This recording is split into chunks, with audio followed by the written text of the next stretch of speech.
comme boya nangai ensemble. Mais nato na bino mutuna mokololo. Mutuna ngweza lini. Ngamo pe na miye bakate. Sita étoile. Babota marana étoile. To étoile okoki kosomba ngo ko senga. Bonne année na bino nyonso to CPM pengani makamo boya nangai ensemble. Mais nato na bino mutuna mokololo. Mutuna ngweza lini. Ngamo pe na miye bakate. Sita étoile. Babota marana étoile. To étoile okoki kosomba ngo ko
nyonso toko pese pa na Nzambe elika na biso epa na Yesu Masia ye mobikisi na biso na tamboli mokili ana zilo bikote na bele me pa na Yesu yakobiki sanga nyonso toko sala na mokili ezali neli sumu na miso nanga zamba zamo konzi Yesu zamo konzi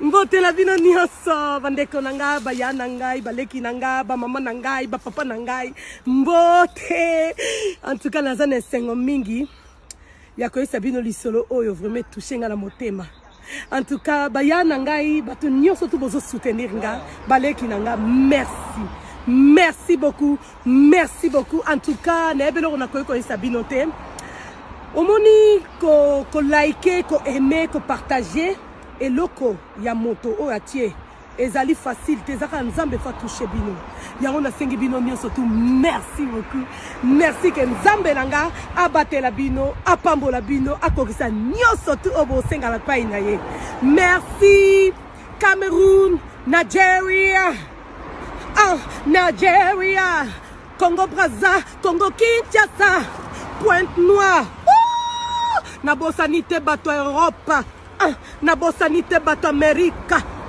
na bosanite bato nyonso ya monda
Nzambe na nguyani.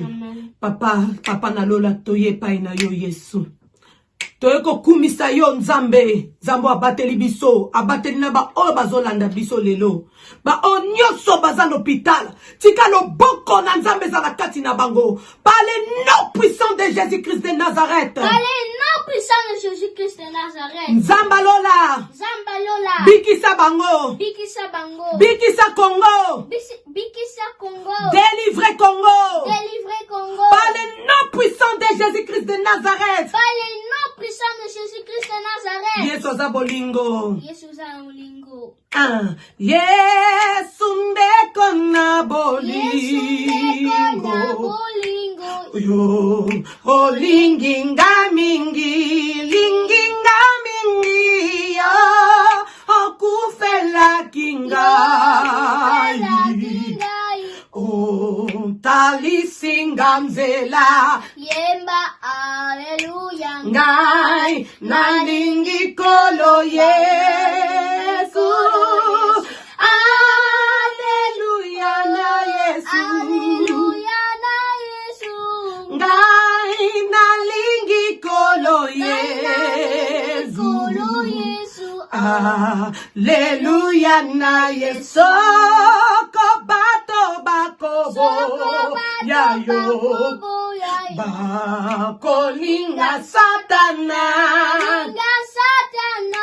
Yo lingi bato nyonso. O koboya moto te. Alleluia. Ngai nalingi kolo Yesu. Alleluia na Yesu. Alleluia. Ngai nalingi kolo Yesu. Alleluia na Yesu. Ni Yesu. Ni Yesu. Ni Yesu. Ni Yesu. Ni Yesu amuzinda. Alleluia. Amen.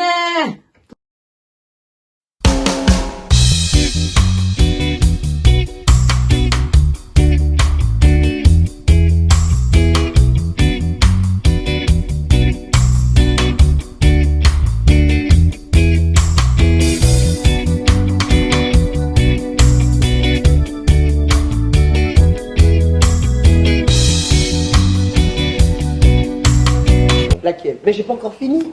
Non, la question c'est comment je rêve de finir ma carrière. Ah non, j'aimerais pas moi. J'aimerais pas avoir la réponse. Non, mais ça c'est un rêve d'enfant. Ok. Un rêve vraiment de gamin. Ok. Je rêve de finir ma carrière dans un groupe. Ah oui? Oui. Une collaboration ou un groupe? Non, un vrai groupe où nous chantons comme les groupes Makoma. Tu vois? Oui. Mais vous faites ça avec Je dis ça parce que je suis fan de Makoma. Ah, ok. J'ai appris que Nathalie Makoma, elle fait maintenant le gospel. Elle est revenue dans le gospel. Je savais pas. Je savais que Pengani a fait un album. Ah oui, Pengani, je sais, elle a fait un album.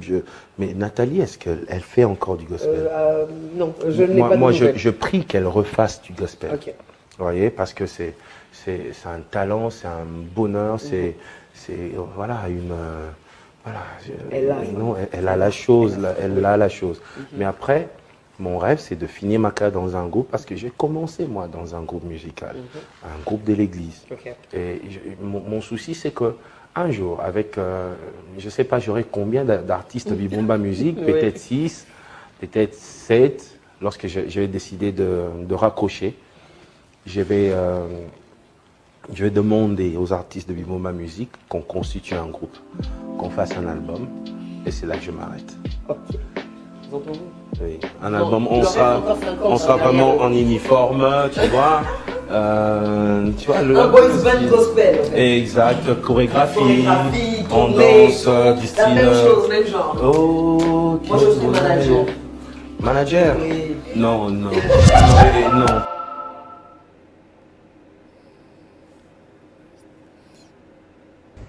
Bonjour à tous, si vous aimez vous informer et savoir ce qui se passe un petit peu partout dans le monde, surtout faire le Congo-ça, hein, je vous invite à faire comme moi et abonnez-vous sur Koulimedia TV, notre chaîne, et likez, partagez les vidéos et surtout restez connectés.